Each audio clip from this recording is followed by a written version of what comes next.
Thank you for joining us today. After Shimon's introduction, I can go directly to the content. And today we're going to speak about strengthening your DDoS protection. And let me start by saying that DDoS attacks are somehow equivalent to tsunami attacks, so tsunami floods. So in tsunamis, they don't happen that often. I think they happen every 10 years, probably even more. I mean, the big ones. And when they do happen, they cause a lot of damage and surprise. And in DDoS, it's a little bit the same, because DDoS attacks, the large ones, can happen only every 1 year or 2 years. We have customers that they don't have a major DDoS attack even within 2 years. Yes, they have all the time smaller attacks, but the large attacks are not happening that often. And for many organizations, this means that they don't spend attention on DDoS preparation. They don't see the attacks coming, and they have other pressing issues. They have compliance issues and other attacks that they do see, other risks, and they spend their time on that. And eventually, when the big DDoS attacks arrives, it takes them off guard, and there's a lot of impact, business impact to the site. And many times the CISO told me, look, whatever happened, this DDoS attack really took the company by surprise, and the management up to the CEO were not aware that DDoS can cause that and cause such a business impact. For this reason, the CISO and the security organization role is to, despite the fact that there's no major DDoS attacks, they still have to prepare for that specific day that the large attack will arrive, and they need to get their organization prepared and invest time and resources in that.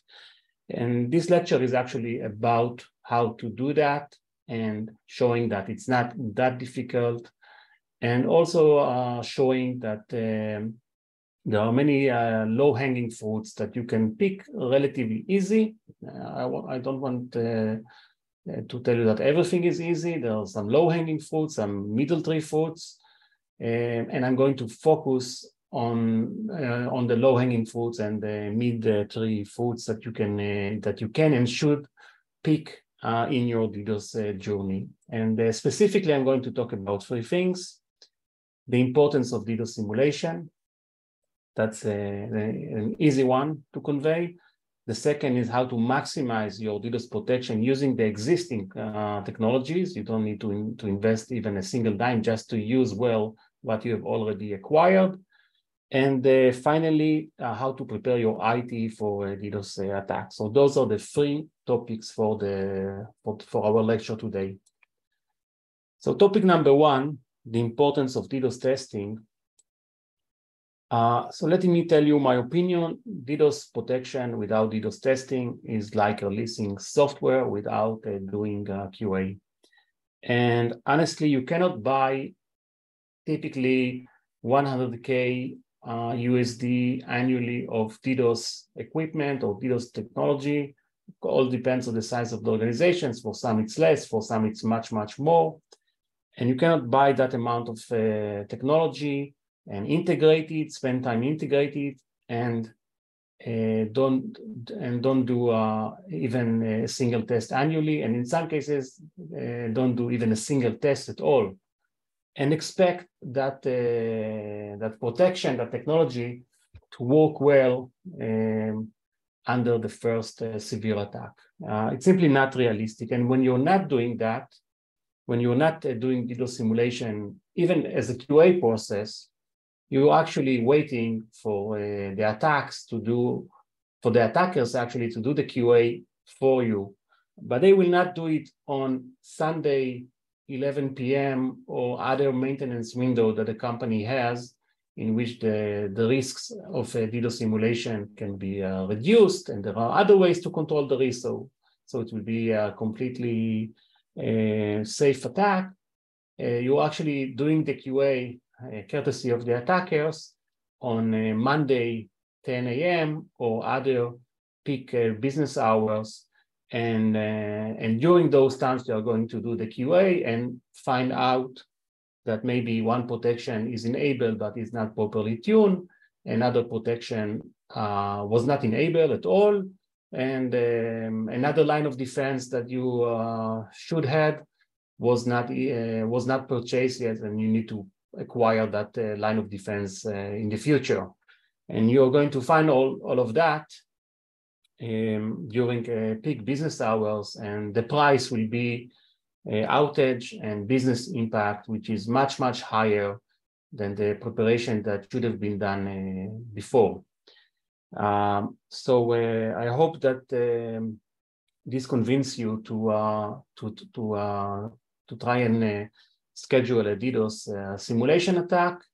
It requires internal resources as well as to find the proper attacker for you.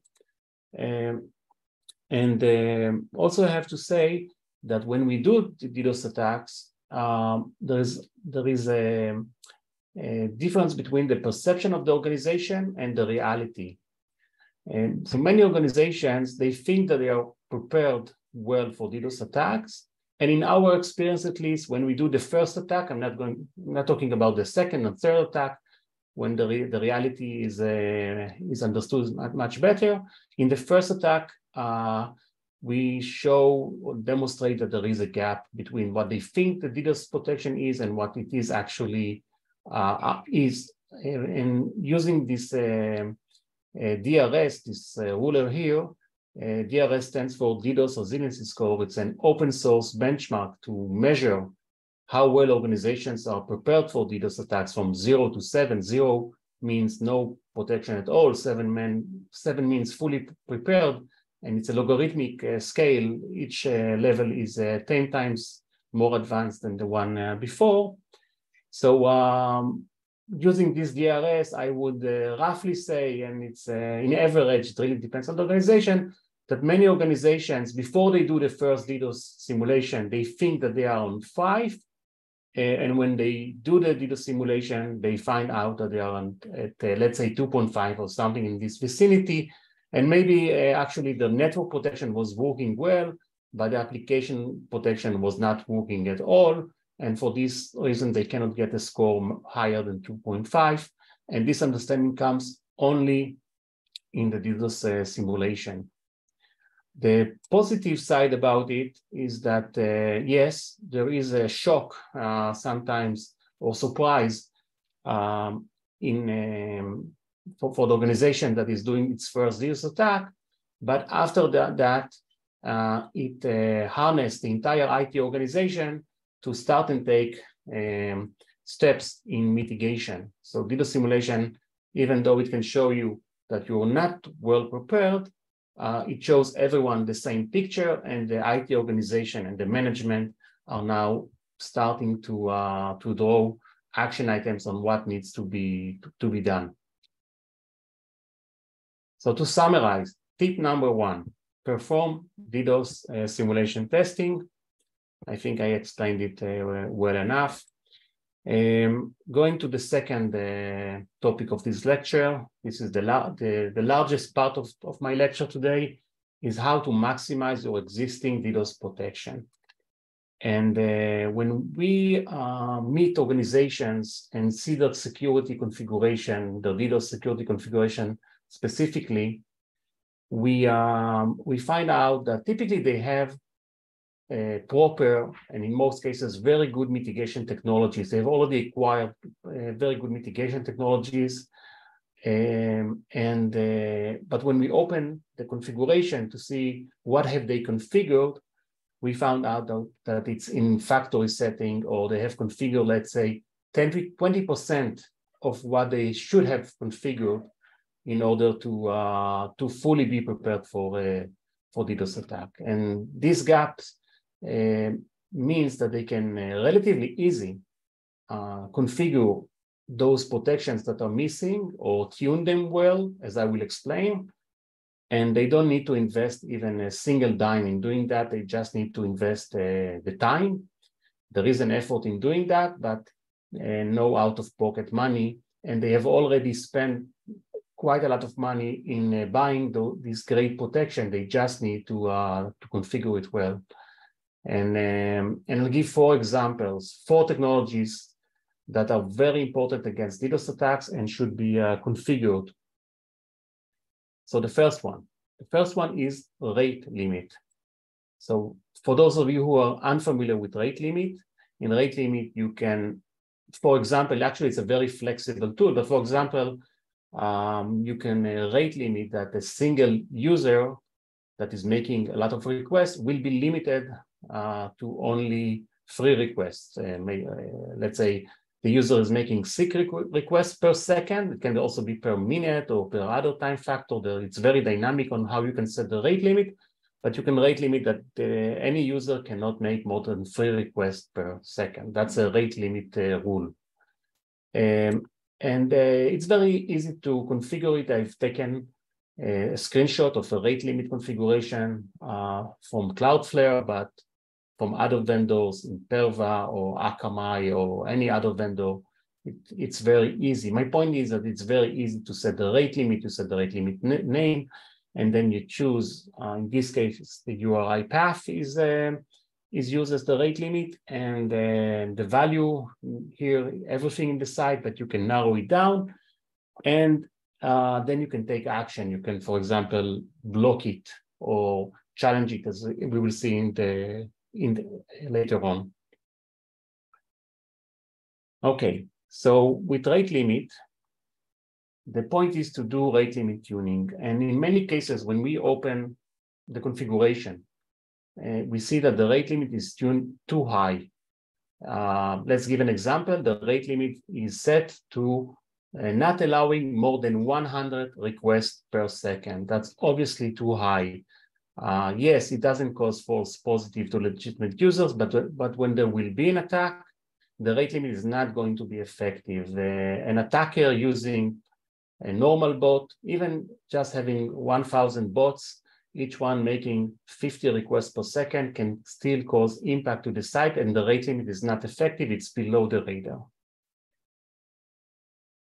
So you need to reduce and fine-tune the rate limit. But also you have to make sure that you're not reducing it for being it too low. And if it's too low, it's going to impact legitimate users. So you don't want that as well. That's called false positive. So in a certain process that we call rate limit tuning, you need to find the accurate number of where to set that rate limit. And then that number will guarantee that you are not impacting a legitimate user on the one hand, and you are also setting it on a value that will be effective under a significant DDoS attack. But on top of that, you should not just have just one global rate limit for the entire organization or for each domain. You should have a rate limit per each service. So for example, if you have 3 services, A, B, and C, you should set a rate limit specific for each one, and that rate limit can be further fine-tuned. For example, service A can be fine-tuned to 10 requests per second, which is more accurate than the 20 global rate limit. Service C at the end can be even a rate limit to 5 requests per second, and service B can be even rate limited to 2 requests per second. Let's say that service B is the login page. And you can say, I don't think that a legitimate user should do more than 2 login attempts in a second. If it is doing more than that, I can rate limit it, or I can even set to block it once this threshold is being crossed. So to summarize, tip number 2, fine-tune rate limit rules globally, and also deploy rate limits for each service and tune it as well.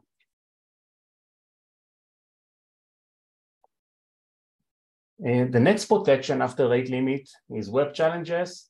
Rate limit is maybe arguably the most important protection against a DDoS attack, and web challenges is definitely the second in its importance, and in some cases it's more important than the rating, depending on the type of the service.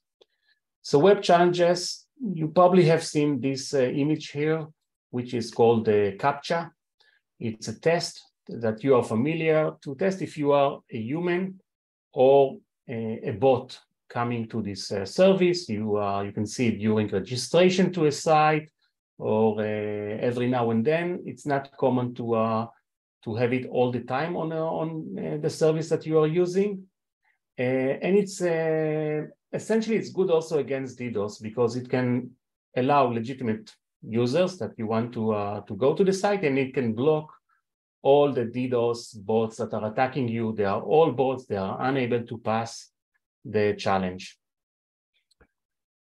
However, CAPTCHA is not commonly used against DDoS attacks, because CAPTCHA is also causing some kind of denial of service. CAPTCHA can some of the users, when they see, let's say on a commercial site, when they see it all the time, they may decide not to solve it. This one is an easy one, but other CAPTCHAs are more complicated, and it's not common to use it. However, there are other type of web challenges that are doing the same thing. They are able to differentiate between a human and a machine, a bot. And the advantage of them, JavaScript challenge and cookie validation, is that they are transparent. The user is not even aware that such a challenge was happening. And JavaScript, for example, when the server or the mitigation equipment gets this request under DDoS attack, it sends a certain JavaScript challenge. The JavaScript challenge tells the client side to make some simple calculation, like what is 1 + 1, and send the response back. All the browsers can do that easily and can pass the challenge.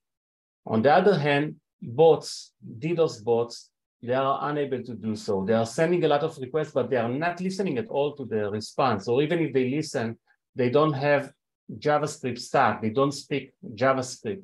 So they cannot understand what is requested from them, and they fail again and again the challenge, and the server is not getting any request at all. It's all being mitigated by this JavaScript challenge. And cookie validation, it's even a lighter type of a web challenge. The only thing that is requested from the client is to send back a cookie that was specifically sent to that user. If he sends it back, that's good. If not, this user will be blocked for that request. And again, the bots are, most of them are unable to pass cookie validation. Some do, I have to say, but it's a very effective tool. So those are the type of the challenges, and the first two on the right are also very popular against DDoS attacks.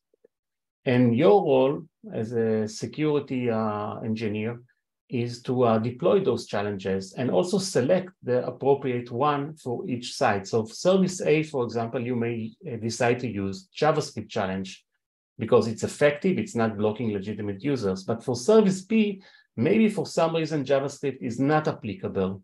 Not all the clients have JavaScript. Maybe some of them are using, you are using some monitoring tools that are not passing JavaScript, and you may want to settle with cookie validation, a lighter challenge, less effective, but more appropriate in this scenario. And for some services, you cannot use web challenges at all. For example, APIs are not good at passing those kind of challenges, and you need to disable web challenges and rely on other layer of protections. So to summarize, tip number 3, use applicable web challenges per service. Okay, we're now moving to the third protection, also a very important, very meaningful protection, and easy to understand, maybe a little bit, in some cases, harder to deploy, and I will explain why. So many of our customers and many organizations, they do use the CDN, including a Cloud WAF. They do use caching, but when you inspect the caching that they use, maybe just briefly saying that caching means that you can locate a certain resource on the CDN and serve it from the CDN without making a request to the site every time, just once, and then it's being stored on the CDN and it's being catered, delivered from the CDN. So that's caching. So going back to my point about CDNs, we often see that organizations do not maximize what they can do with the caching. And typically they will cache for business needs. They need to cache certain assets, maybe videos or some other contents that are important for their commercial reasons. And they stay with that, and the overall caching is not maximized. They can definitely do more caching. That's our observation. And I will say why it's important. So when an attacker attack a resource that is not cached, for example, this PDF file, each request is going to bypass the CDN and going to go all the way to the server. So if the attacker is sending 1,000 requests per second to this PDF, the server is going to see 1,000 requests per second. However, if it is being cached, it means that from now on, maybe once the CDN will request that PDF from the server, but after that, all the requests, 1,000 requests, maybe 999 are going to be catered by the CDN, and the server itself, the origin server, is going to see nothing or just one request. And the DDoS risk that was before was now completely eliminated. And even if the attacker is going to increase the attack, and it will have very hard time to take down a major CDN. And even if it's going to cause issues to the CDN, by the way, it's going to cause issue to the entire CDN and all its customers, not necessarily to the organization that was attacked. So tip number 4 is improve caching to reduce DDoS attack surface. It's a good tip for DDoS, and I hope that this slide before convince you. Actually, it's good also for other kind of attacks like intrusion attempts, SQL injections, and so on, because once you cache, you remove the resource to the CDN and the attack does not even arrive to you. This is what we call, you eliminate completely the attack surface for all the resources that have been cached, and that's why it's such an important action to make. The last protection that I'm going to talk as part of improving your mitigation is geoprotection. And in geoprotection, I guess you all know what it's about, but very briefly, with geoprotection, you can allow only one country to enter your site. For example, you are a USA-based company, and you allow only USA users to go to that site. Or if you're a global company, you cannot allow only one country, but you can block maybe one country that is attacking you, Russia or any other country. So this is what you can do with geoprotection. And in some cases, it's not that effective against DDoS attacks, but in others, depending on the nature of the organization, it can be super effective. And let me give you the most effective example. If there is a gaming or gambling organization, and that gaming is working in a certain state, typically that it will have a license to operate in that state, and it will allow only users from that state, and will if you're coming from another country or another state, it will redirect you to another partner that they have the proper license. So anyway, they cannot cater users from outside this state. But on the other hand, when the attack is coming, in most of the cases, I would say 99% of the cases, the attack is going to come from all over the countries and all over the states. And now with the geoprotection, you can just press the button and allow only users from that country, and you will immediately stop the attack. And I have been witnessed in some of the attacks to see that once you enable that, you immediately block all the attackers, all the users are allowed. Maybe some of the users outside this state, in the past they got a redirect, and now they will get another maybe redirect, but not so accurate by the protection, but 99% of the business will continue as normal. It can be very effective, again, depending on the nature of the organization. So tip number 5 is evaluate if geoprotection is applicable, either in peacetime. Okay, some organizations may even wish to use it in peacetime, and many organizations would say, no, I don't want to block it all the time, but under a severe attack, it's very important for me to know that I can press this protection, press this button, and immediately get rid of the attack.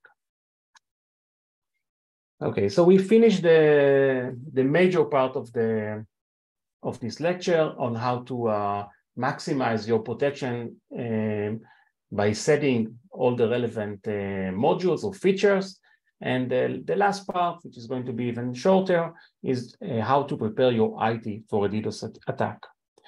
So DDoS is not only about technology and testing what I spoke before, it's also about the human factor.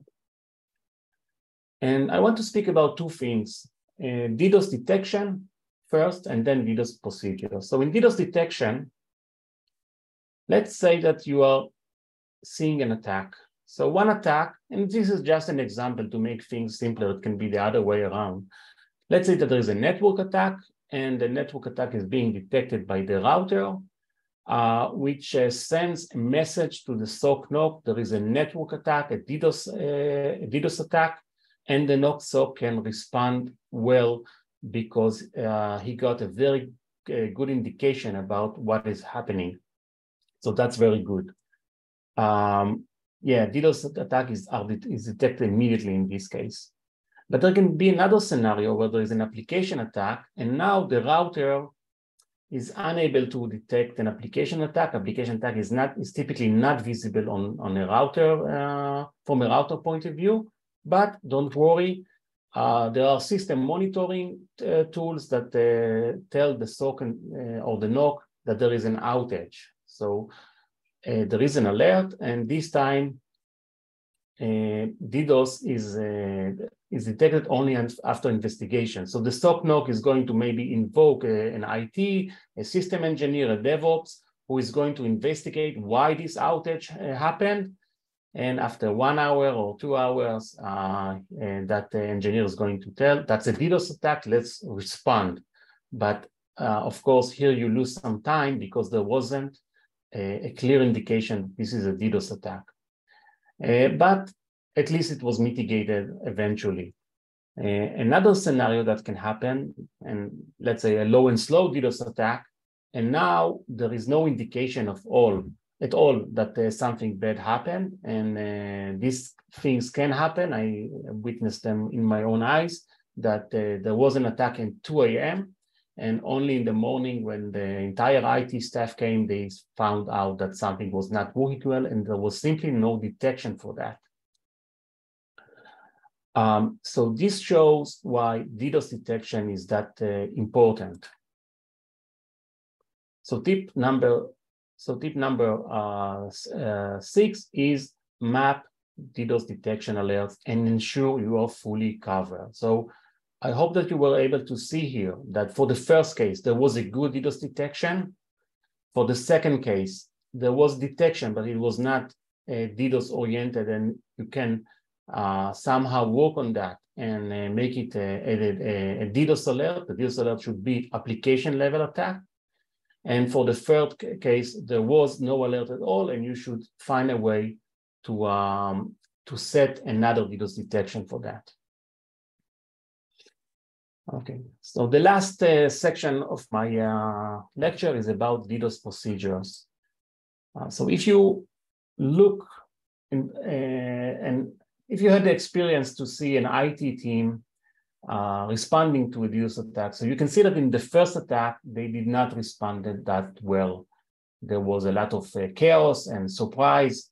In the second attack, they responded much better. And in the third attack, much better. And let's say that in the fourth attack, they responded very well and were able to mitigate the attack and respond and communicate very quickly. And the question is now, how can you prepare your IT team to respond to the first attack as if they were in the fourth or 10th attack?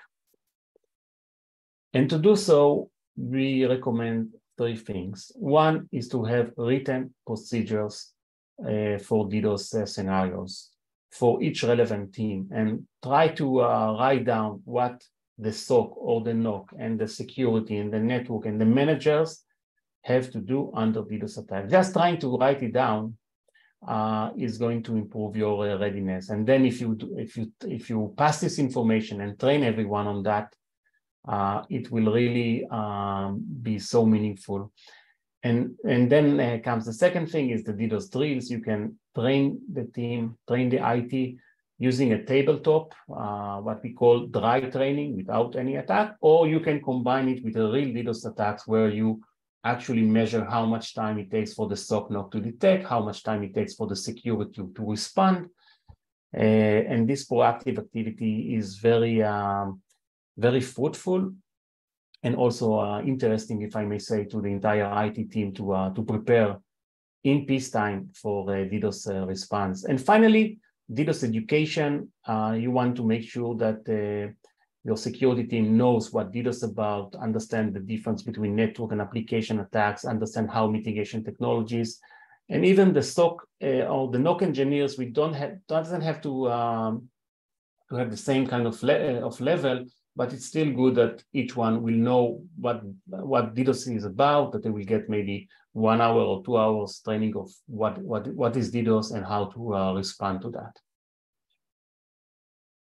So tip number 7, to summarize, you need to prepare your IT team using DDoS procedures, drills,